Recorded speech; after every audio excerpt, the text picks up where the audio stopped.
Hello everybody, welcome to Bubble Burst, where today we are going to be talking about NCAA tournament teams that are on the bubble.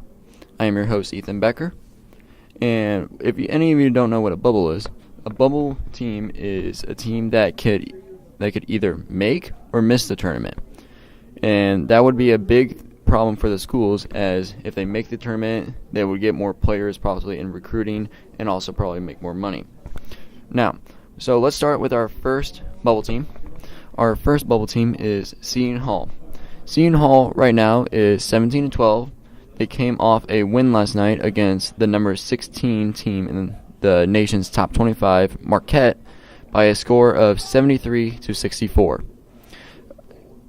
That is actually a pretty good win, as their next game that they have will be on March 9th, which is Saturday, and they are hosting number 23, Villanova. Seton Hall is trying to make a run after losing their previous 3 games against Xavier, St. John's, and Georgetown. They've actually split between Georgetown, and when they lost to Georgetown, they lost in double overtime by a score of 77-71.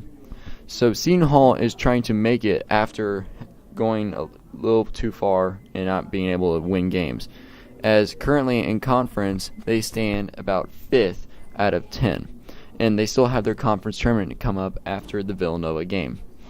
In that conference tournament, they would probably have to play Georgetown first, as Georgetown is actually the number 4 seed, but both of them are tied with an 8-9 conference record, but Georgetown has an 18-12, while Seton Hall has a 17-12. So the only reason Seton Hall is behind Georgetown is because Georgetown has one more win than they do. So they're only behind by a half game. But if they win that, they would probably play Villanova, as Villanova would have to play the winner of DePaul and Butler, which Villanova has probably beaten both twice. But with those coming up, that can be pretty good for Seton Hall, as it does give them some quality wins if they can beat Villanova twice. A little bad part is that they also do it based off of a resume, and Seton Hall is not that good with their resume, as they have some non-conference losses that they should have won, as they lost against I know they lost against St. Louis, the Billikens, who are doing not that bad in the Atlantic 10, but that's still a loss against a non-Power 5 conference team, which they would need. But those games are really good for them, as it also shows who they are early on in the season. And then Seton Hall fans don't need to worry this year, as the Pirates are actually rebuilding, and most of their players are sophomores and freshmen. Now, let's move on to our second team. Our second team that we're going to talk about is from the ACC. We are talking about the University of Clemson. The Tigers, out of the net rankings, which replaced RPI this year for the NCAA tournament, they are 39th in net ranking, but they have an 7-9, I believe actually 8-9 conference record, as they recently just won at Notre Dame on Wednesday, the 6th of March, by 2 actually. But they do have some quality wins. They were in the top 25 early on in the year, but they do have to play Syracuse on Saturday before they play in their conference tournament as well. They are currently right now in the middle of the pack in the ACC. They are around 7 or 8, and the problem with that is they should be higher than what they are ranked, but that is not their problem. But the Clemson Tigers have been actually down and up this entire season. They have two 3-game losing streaks and a 4-game win streak in ACC play alone. They started off this season winning 5 of their first 5 games. They beat Georgia by 25, actually 15, but they had back-to-back losses against Creighton and Nebraska, which dropped them out of the top 25. And then they had another 4-game win streak with notable wins over South Carolina and Lipscomb, who are looking to make the NCAA tournament. But then when they began conference play, they lost at Duke, at Syracuse, and Virginia.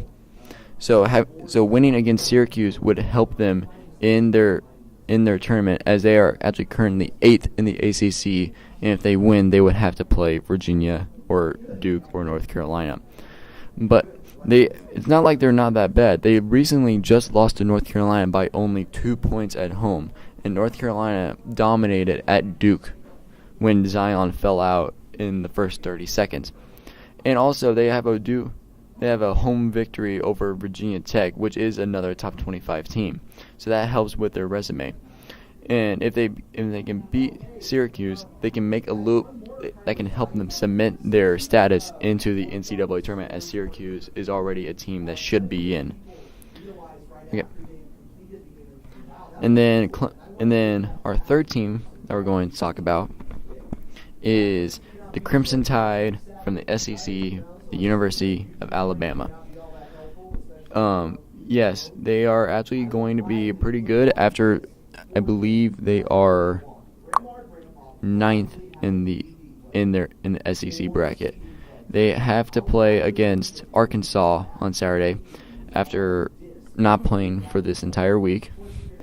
And then Alabama has lost the previous 2 matchups, as they lost at home against LSU and Auburn for senior night. But don't count them out, as they are currently 8-9 in the SEC, which means they've won about almost half their games. They are ranked 53rd in net ranking, which is still high enough to possibly make the NCAA tournament, as they take the top 64 teams. 68 actually. They do travel to Arkansas, and Arkansas is good on the rebound, but they do have to win this and hopefully win another game to make the NCAA tournament. Another game a win in the SEC tournament would help them in their resume to make the NCAA tournament, as right now, since they sit at 10th, they would have to play, as they currently sit 9th, they would have to play either Tennessee, Kentucky, or LSU. A win against either of those 3 teams would cement their resume, as it would help them against the top 25 team. Actually, all of those are top 15 teams, so they could possibly make a run and do a greatness. But they do have a loss against LSU by 5 and a loss against Auburn by 6. Some notable key losses are they lost against Texas A&M by 9. They've actually lost to Texas A&M twice. One was a buzzer beater, though. They lost to Northeastern. That's a bad loss, as Northeastern is from the Colonial Conference and is not very known for their basketball. And then they would have to win against some more teams, and if they make a run, they could make the NCAA tournament. But this is what we love about basketball. It's the what ifs of the game. It doesn't matter. Every game matters. The schedule depends on who you play. Now, the coach for Alabama is very known for last year, as they did make the NCAA tournament with one of the top picks in the draft, Colin Sexton. This year they're looking for a repeat after they lost in the second round after beating Virginia Tech in the first round and then losing to a 1 seed, as they were a 9 seed last year. Right now they're working on trying not to get a 9 seed, but probably they're looking at a 10 or an 11 seed. If they do that, they would have to play a play-in game before getting to the main round of the NCAA tournament. But with all the games left, there is still a good possibility that they could make it. If they do make it, it will increase the amount of teams that the SEC has in the NCAA tournament from about 8 to 9, as Arkansas is also looking at the NCAA tournament as well, even though they have a worse record than Alabama. The next team on our Bubbles watch is the University of St. Mary's. If you don't know who St. Mary's is, they are from the West Coast Conference. If you're wondering who's in the West Coast Conference, the West Coast Conference is the host of the number 1 team in the country right now, Gonzaga. The Bulldogs have faced St. Mary's already this year, and they won at St. Mary's on their senior night. But don't count St. Mary's out, as they are a pretty good team and usually make the NCAA tournament the past few seasons. St. Mary's is usually ranked in the top 25, but they're actually not ranked at all this year. The Gales have won 5 straight before falling to Gonzaga on Saturday, and they still look good as they are the number 2 team in the West Coast Conference.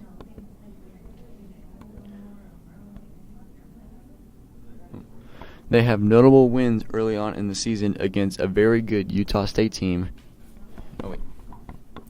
They do have some losses, though, against a very good Utah State team, Mississippi State, when they were ranked, Harvard, and UC Irvine. Harvard and UC Irvine are not that great of wins, though, as UC Irvine is from the Big West, which is not really known, and Harvard is an Ivy League school, even though they are the top of the Ivy League conference. They had close calls against LSU, where they lost by 4, and then they lost at Western Kentucky, who is a pretty solid team, by 3. But in conference play, they've been pretty good as as their only losses are against San Francisco, BYU, Pepperdine, and Gonzaga twice. But usually those games that they lost were all on the road. They're a pretty good home team. If they can adapt what they've learned in conference play and make it into the NCAA tournament again, it will be consecutive years in a row, and they'll be pretty good.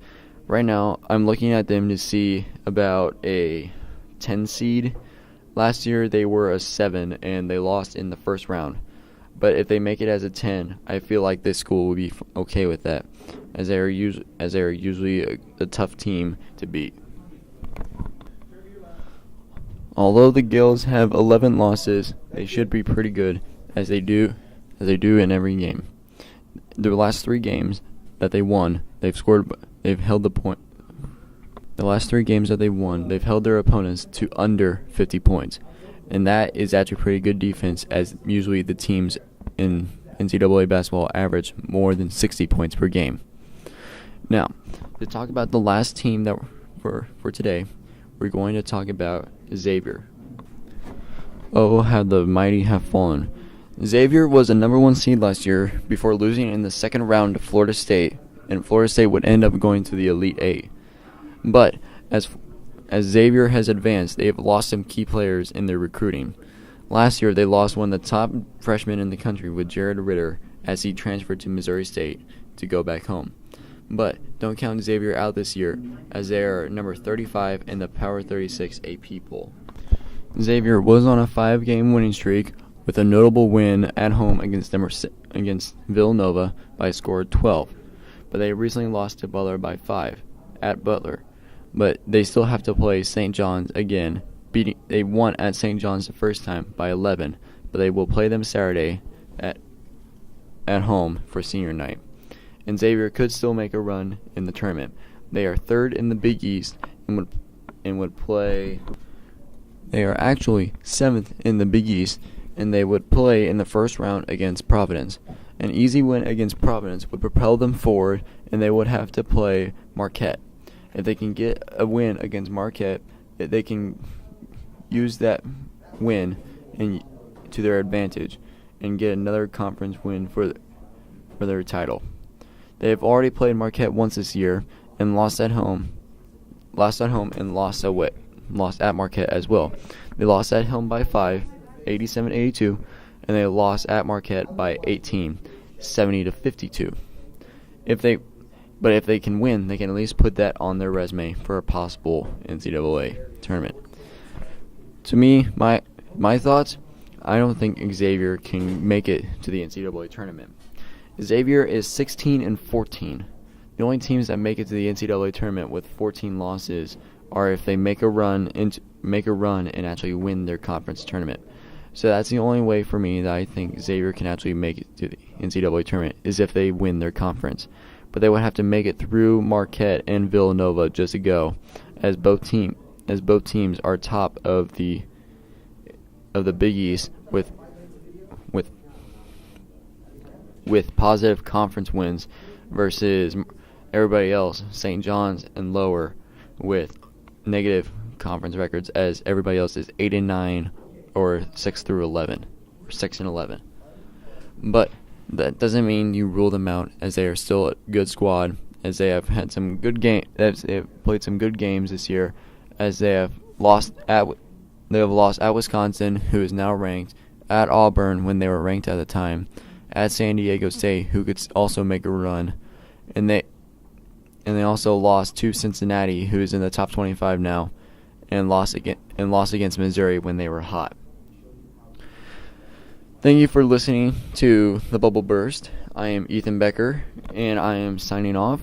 Thanks to our sponsor, ESPN and NCAA, for helping out with this and helping us with the information. Thank you.